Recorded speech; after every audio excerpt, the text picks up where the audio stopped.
इस वीडियो में हम दो चर वाले रैखिक समीकरण को ग्राफी विधि से हल करना सीखेंगे, जो कि आपके एग्जाम में, बिहार बोर्ड के एग्जाम में 5 मार्क्स का अवश्य ही आता है। तो हमारे पास इक्वेशन है 2x + y = 8 और 4x - 2y = 8। इसको हल करने के लिए हम लोग दोनों इक्वेशंस के लिए सारणी बनाएंगे और दोनों के लिए एक्स और वाई के लिए, दोनों के लिए कुछ कुछ वैल्यू निकालेंगे। एटलीस्ट दो वैल्यू निकालेंगे। तो पहला इक्वेशन है 2x + y = 8। इसके लिए एक हम लोग सारणी बनाएंगे, चूंकि एक्स और वाई दो चर है इसमें। ठीक है, एक्स और वाई दो चर है तो एक्स और वाई रखेंगे और सबसे पहले हम लोग कोशिश करेंगे जीरो रखकर। जीरो से मान निकालना आसान हो जाएगा। तो जब हम लोग एक्स का मान जीरो रखते हैं 2x + y = 8 में, तो देखते हैं वाई का मान क्या आता है। तो क्या हो जाएगा, 2x।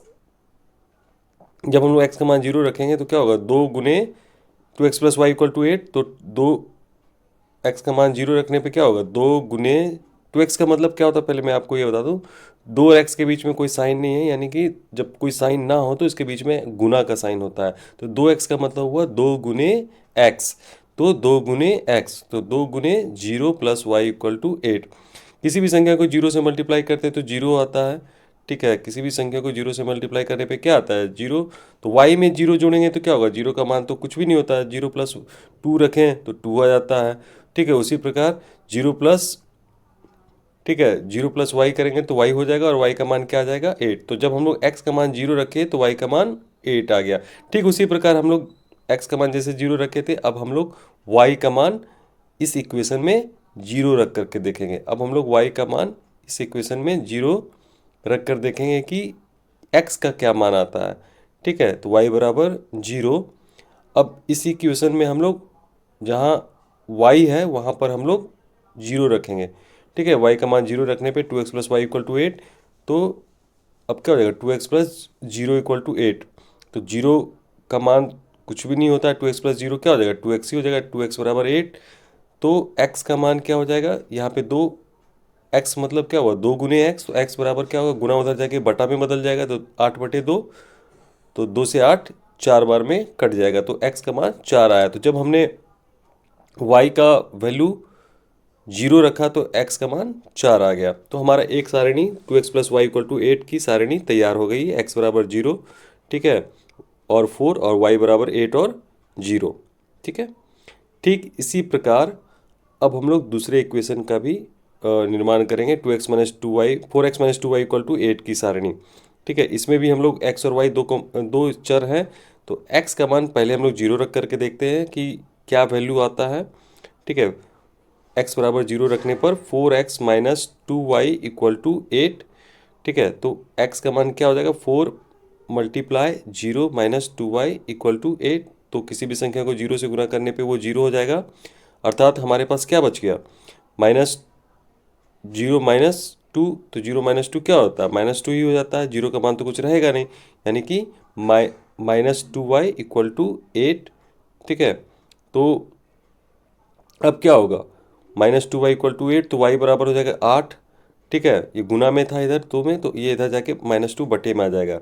तो ये जब हम लोग 2 के टेबल में 8 कितने बार में आता है, 4 बार में आता है। तो -2 के टेबल में 8 कितने बार में आएगा, या 8 को जब -2 से डिवाइड करेंगे तो क्या हो जाएगा, ऊपर साइन को भी हम लोग ऊपर ले जा सकते हैं। तो 2 से 8 को डिवाइड करेंगे तो, या 2 को -8 को डिवाइड करेंगे तो -4 आ जाएगा। तो जब हमने y का मान, x का मान जीरो रखा तो y का मान कितना आ गया, -4। ठीक है, जो काम हमने x के साथ किया अब हम लोग y के साथ भी करेंगे हम लोग। ठीक है, y का मान जीरो रख के देखते हैं तो x का मान क्या आता है। जब हम लोग y का मान जीरो रखेंगे तो x का मान क्या आएगा। ठीक है, इक्वेशन वही है, 4x - 2y = 8। तो 4x - 2y, 2 × y, 4x = क्या हो जाएगा, 8 हो जाएगा। उधर तो जीरो हो जाएगा, तो x बराबर 8/4, यानी कि 2 आ गया। तो जब हमने y का मान जीरो रखा तो x का मान क्या आ गया, 2 आ गया। ठीक है, अब हमारे पास दो दो वैल्यू है। ठीक है, x, अब इसको हम लोग ग्राफ पर दिखाएंगे। ये मैंने पहले से बना करके रखा है, ये आपका ग्राफ है, आपको एग्जाम में भी ग्राफ मिलेगा। ठीक है, इसमें वैल्यूज हम लोग लिख देंगे। जीरो जहाँ पे एक्स और वाई कटता है वो जीरो हो गया, और जीरो के दाहिने साइड पॉजिटिव में एक्स एक्स का, और इधर निगेटिव में नंबर रहेगा ठीक है, ऊपर में वाई एक्सिस रहता है और इधर नीचे वाई का निगेटिव रहता है। ये एक्स अक्ष हुआ और इधर वाई अक्ष हुआ। ठीक है, अब हम लोग इसमें ये जो खड़ा होता है वो वाई अक्ष होता है और इधर एक्स अक्ष होता है। ठीक है, अब हम लोग पॉइंट को देख लेते हैं। एक्स का क्या क्या पॉइंट है? एक्स का पॉइंट 0 और 4 है। एक्स का पॉइंट 0 तो आपका सेंटर पे ही हो गया, तो एक्स में क्या बच गया? केवल 4 बचा। एक्स में 4 हो गया। उसी तरह वाई में 8 और 0 है, तो 0 तो आपका सेंटर ही हो गया। उसके अलावा वाई में क्या था? 8 है। तो हमारे दो पॉइंट जो आ गए पहले इक्वेशन के अनुसार वो 4 और 8 आ गया। तो हम लोग 4 और 8 को मिला दिए और ठीक है, एरो का साइन लगा दिया कि ये रेखा 4 और 8 से होकर गुजरती है, जो कि 2x plus Y equal to 8 की सारणी से प्राप्त हुआ। तो ये इक्वेशन किसको डिनोट कर रहा है? 2x plus Y equal to 8। ये हम यहाँ पे दर्शा देंगे ताकि क्लियर हो जाए कि ये जो ग्राफ है वो 2x plus Y equal to 8 के लिए है।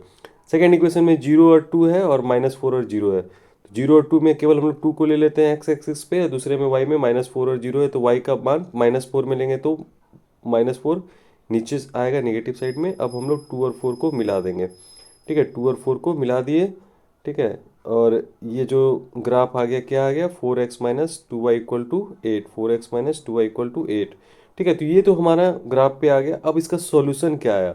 सॉल्यूशन क्या आया दोनों ग्राफ का? कहाँ पे इसका आंसर है? तो हम लोग देख रहे हैं कि एक बिंदु पे ये काट रहा है। ठीक है, अब इसका हम लोग कोऑर्डिनेट निकालेंगे, किस पॉइंट पे काट रहा है। अच्छा, अगर आप ध्यान से देखेंगे तो एक्स कोऑर्डिनेट पे ये कौन से बिंदु को दर्शा रहा है? एक्स कोऑर्डिनेट पे ये 3 को दिखा रहा है। ठीक है, तो एक्स का मान क्या आ गया हमारा? एक्स का मान 3 आ गया। एक्स का मान 3 आ गया। और वाई पर देखिए तो वाई कोऑर्डिनेट पे ये 2 को दिखा रहा है। वाई कोऑर्डिनेट पे 2 को दिखा रहा है, तो हमारा सॉल्यूशन क्या आ गया? वाई बराबर 2। तो यही हमारा फाइनल सॉल्यूशन हो गया, एक्स बराबर 3 और वाई बराबर 2। तो इस तरह हम इसको सॉल्व कर सकते हैं।